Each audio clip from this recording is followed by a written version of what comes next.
excuse for the delay tactics and, frankly, the partisanship that's being exhibited by the Democrats. There's a time and a place for it, I get it. But again, I think if you hold them to the standard that they were held in 2008, you recognize the fact that they are continuing to employ delay tactics after delay tactic, which isn't good for the government. I mean, I cited yesterday a poll in which over 50% of the American people believe that the national economic and security teams should be confirmed immediately. And the idea that they're delaying that further calls into question their desire to have a government of continuity. And it sends not just a signal to the folks in the United States, but frankly around the world, that they're questioning the ability of continuity of government. We've taken the proper steps to ensure, as I mentioned earlier. I want to be right next to my potential cabinet people. Well, that implies they're going to be confirmed. No. Keep your friends close and all that stuff. And your enemies closer, or in this case, I don't know. Okay, good morning, everyone. Sorry we're a bit late.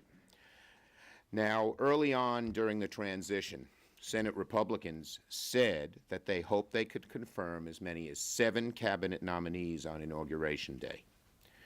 They said that's what President Obama got, so we should get the same treatment, they said. But over the last several weeks, Republicans have made a mockery of the cabinet hearing process, trying to jam through nominees in truncated hearings, nominees with serious conflicts of interest and ethical issues unresolved, and without giving senators, and more importantly, the American people, a fair chance to question and hear from these nominees.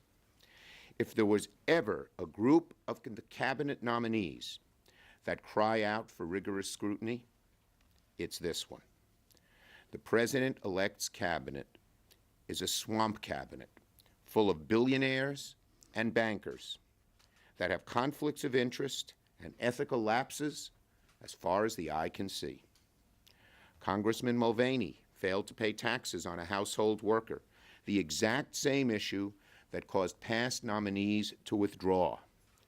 Congressman Price is facing serious scrutiny for trading stock with one hand and pushing legislation to boost the stock with the other. Betsy DeVos has refused to pay an old election fine. And by the way, the fact that her hearing was so appalling to so many Americans, 15 million people. We sent out just a video of a couple of the questionings. 15 million people have seen it. And if you go look on the social media, Trump supporters are saying, why the heck did he nominate her? Rex Tillerson has refused to recuse himself from matters relating to ExxonMobil for the length of his term. Amazing. Head of the biggest oil company, and after 1 year, he can do things to help it again. He's worked there decades. And just this morning, we've learned that Steve Mnuchin tried to hide his holdings in the Cayman Islands from the Senate Finance Committee. The list goes on, and every day there's another report of a major ethical lapse among the nominees for the cabinet, the swamp cabinet. The president-elect isn't draining the swamp with his cabinet picks. He's filling it up, contrary to everything he promised during his campaign. These issues and others deserve to be thoroughly and rigorously reviewed by the Senate. Senate Democrats asked for multiple rounds of questions, multiple days of hearings, outside witnesses, and to have ample time to review a nominee's completed paperwork before a hearing is held, particularly in light of the fact that so many of these folks have such complicated paperwork, you can't just review it in a day. I would remind my Republican friends that the only real billionaire in President Obama's cabinet, Penny Pritzker, took 6 months to clear her ethical conflicts and file papers. So, we have made some progress on a few fronts. But the more we learned about the nominees, the more important a thorough, fair process became. And the more it became clear, Republicans were simply trying to jam through these nominees out of sight of the American people. They're not really proud of this cabinet. And so they want the hearings to be as quick, as short, and as bunched up as they can be. Even though back in 2009, Republicans asked Democrats not to have any hearings before the Office of Government Ethics had signed off on a given nominee, Senate Republicans did exactly that with Betsy DeVos. Senator Alexander stymied members from asking critical questions of both Mrs. DeVos and Mr. Price. Some members of the public were kept out of hearings. One report was there were only 7 seats for the public in the hearing, I believe, of Mr. Pruitt. From top to bottom, it's clear Republicans were attempting to orchestrate a cover-up of the president-elect's swamp cabinet. Senate Democrats and the American people won't stand for it. So the inauguration is tomorrow, and here is what we are prepared to do.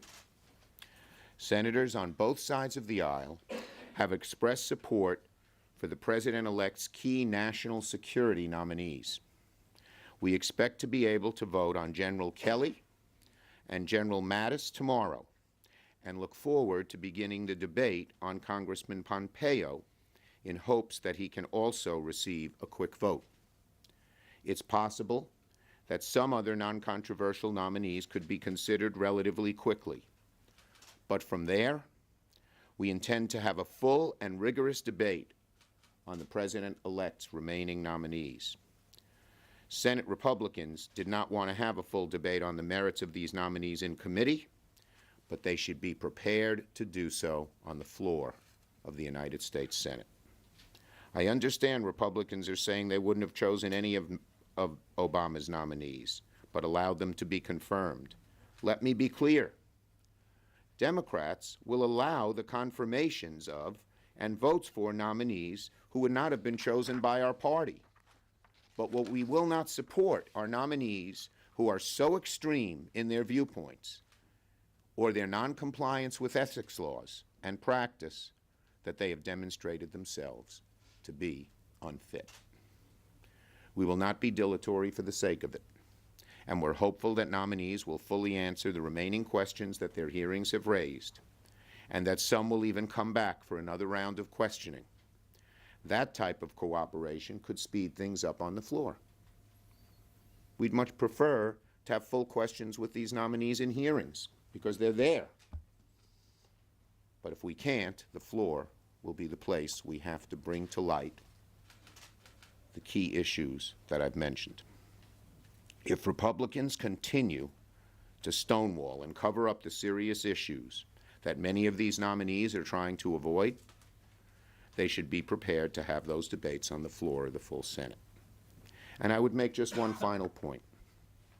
If Republicans continue down this path, they're going to dramatically lower the ethical standards in government that we've always had. Standards that were upheld by all previous administrations, Obama and Bush and Clinton and H.W. Bush and Reagan.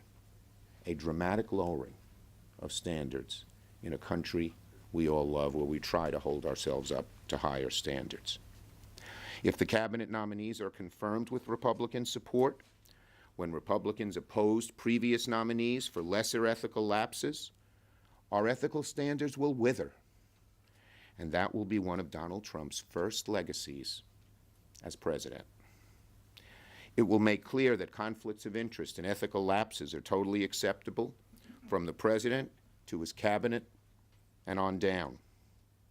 The political price the new administration pays for that will come down the road for sure. The conflicts of interest and conflicts between the cabinet members and the president-elect on key issues will cause large future problems for this administration, even if all these nominees are confirmed. One of the reasons the president-elect enters office with the lowest approval ratings in history is his failure to drain the swamp and his decision to fill it up with these cabinet picks. So there are good reasons our Republican colleagues should oppose some of these nominees, and we will be certainly trying to persuade them over the next few weeks as the controversial nominees come to the floor. The president can take action. Senate Republicans can take action. They can oppose these picks if they have the courage to do so and change the course we're on. I don't know if any of these cabinet picks will be defeated. If a few Republicans do the right thing, they could, and that's still a real possibility. But it is crystal clear that the president-elect is starting off by governing from the hard right and without any concern for conflict of interest or ethics. Senator, two things. How long do you think you can drag this process out? And what do you say to Republicans who argue that you're exaggerating some of the ethics problems with these nominees for political purposes? Okay, first, we're not trying to drag anything out. These cabinet nominees have a huge, huge say over the lives of tens of millions of Americans. And to see who they are and what they feel and what they intend to do for a few days before they take office is eminently reasonable, and I think most Americans would agree. And if our Republican colleagues think that these things aren't so bad, why they rush everything through? Why did they not submit papers fully in time? Senator, Go ahead, Manu. Rex Tillerson may get a vote in the Senate Foreign Relations Committee on Monday. Republicans are talking about moving him to the floor even if he does not have the votes. I'm wondering, will you allow a quick vote on the floor for Rex Tillerson? And if not, I mean, why should the president not have his top diplomat in the post at the time? Well, here's the bottom line. Rex Tillerson has huge problems. I was appalled when he refused to recuse himself for all matters ExxonMobil during his whole term. I mean, ExxonMobil had so many dealings with Russia, where we're now seeing Russia has causing lots of problems for this country, and he won't recuse himself? Oh no, there are serious problems with Rex Tillerson. There'd be problems of having an oil magnate in general, but one who has been so unwilling to understand that his previous job and his present job, his future job, if he gets it, will have conflicts of interest, and he should try to be cleaner than Caesar's wife. He needs thorough examination. So you won't allow. Well, and I would just say one other thing. You all know how the Senate rules work. This is not just up to me. I will give, if any one of my colleagues wants time to question on the floor, to make statements on the floor, they have the right to do that. Yes. Just this morning, though, Trump's team said that you're playing politics, that you're intentionally holding up these nominees and preventing them from having their... Very easy for President-elect to solve it. Tell every one of his nominees to submit their full papers and give us ample time, it's a day or two, to question them fully. We have not gotten that opportunity with many, many of the members. So the real onus is on the President-elect and the Republicans in the Senate. We're not going to tolerate rushing these very important nominees through when they have so many questions raised about them. All they have to do, give us the information, give us the paperwork, and they'll get through much quicker. And that's what I proposed to both Vice President Pence and Leader McConnell 2 weeks ago. And I said we can move them all through rather quickly. Just give us a good hearing schedule. Yes. In your view, how is Mulvaney different than Timothy Geithner, who wrote much more? It's quite different. The analogy with Mulvaney is with Tom Daschle. They were similar. For years, each had household employees who they didn't pay taxes for. The household employee is right in front of you. You know you have to pay taxes. It's pretty obvious it was being avoided. Geithner had some kind of financial thing that he didn't pay, but you could make the argument he didn't know about. It's similar to the argument people are making about Wilbur Ross not knowing one thing in a big, expensive amount of financial wealth. Yes? What do you make of the last cabinet pick that Donald Trump made, Sonny Perdue, for agriculture? Don't know much. I'm going to study it, but I don't know much. What would you like to Yes. Can you just clarify, so you're seeing Kelly and Mattis getting cleared on tomorrow, and then beginning debate on... It's not tomorrow. Yes, tomorrow. Tomorrow's Friday. We have a funny calendar. Yes. I thought today was Tuesday or Wednesday. Time flies when you're having fun.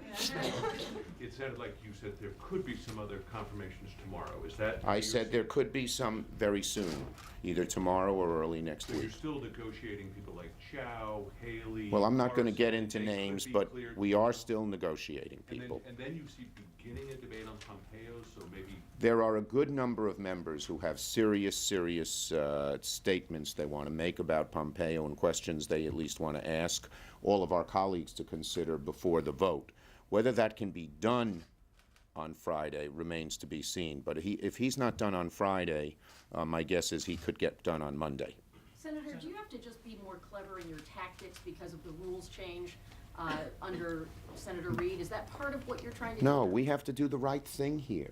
These nominees, whether there was a rules change or not, should get a clear vetting by the American people. Certainly, it would have been easier to defeat them had the rules not changed. But I still have some faith when my Republican colleagues see what's here that they're going to cringe, and maybe some of them will vote against these folks. Senator Schumer, can you talk for just a second? Did you get a question already? Not today. Okay. Thank you. I try to mix it up. We appreciate that. So you pick one. Can you walk through how you're okay with Kelly tomorrow and with Mattis tomorrow? And also, would you allow voice votes on those? If No, you go we, back- okay. If you go back 8 years ago. Yeah, there were I several think, voice votes. yes, I think a good number of my colleagues have asked for recorded vote, and I think they're entitled to it. That won't slow things down very much. I looked at their records, and I relied on advice of some colleagues on both sides of the aisle who knew both of these people quite well, and I think they'd be very good nominees. Yeah, Jerry. Senator, do you think that Congressman Price, his pattern of investing in health stocks, do you think that that's disqualifying? And in specific, how concerned are you about his participation in a private placement with Congressman Collins Look, on a health stock? it cries out, what Congressman Price did cries out for investigation. Having invested in a stock that's a very narrow stock, it's not like Johnson & Johnson. It dealt with hip and knee implants. And then in a week later, introducing very narrow legislation that would have reduced regulations on that very company, that cries out for an investigation. Do we know he violated the law? No. But any prosecutor worth his salt, knowing that fact pattern, would want to investigate it. What do you think of... Collins, I don't know enough about, so, he was basically giving Yeah. stock advice. yeah. I'd have to study his role a little bit more. He's not up for nomination here. Yes? Senator Schumer, basically the line from Democrats in the Senate regarding your House colleagues, 60 of them so far, decision to boycott is, we respect them, but we're going to be going to support the democratic process. How are Democrats going to feel if this comes back to them when they win the next election?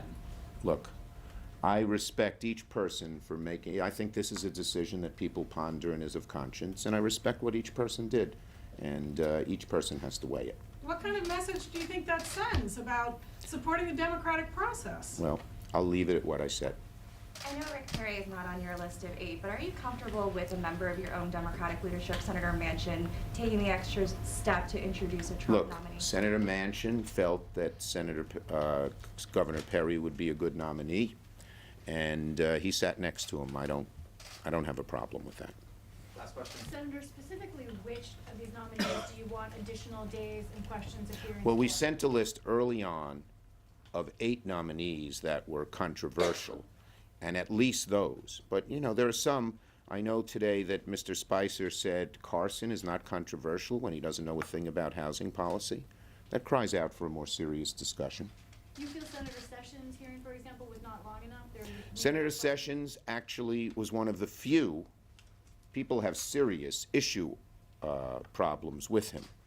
But he did submit his papers in time. It was scheduled in advance, and we did get 2 days of hearings with the opportunity to question Senator Sessions on the second day. So his hearings were one of the few that went decently well. Having said that, there are so many issue positions that Senator Sessions has that many of my colleagues want to continue the debate on the floor. Yeah, he said last. He's the boss, you know. You better. Thank you, everybody. No, sorry.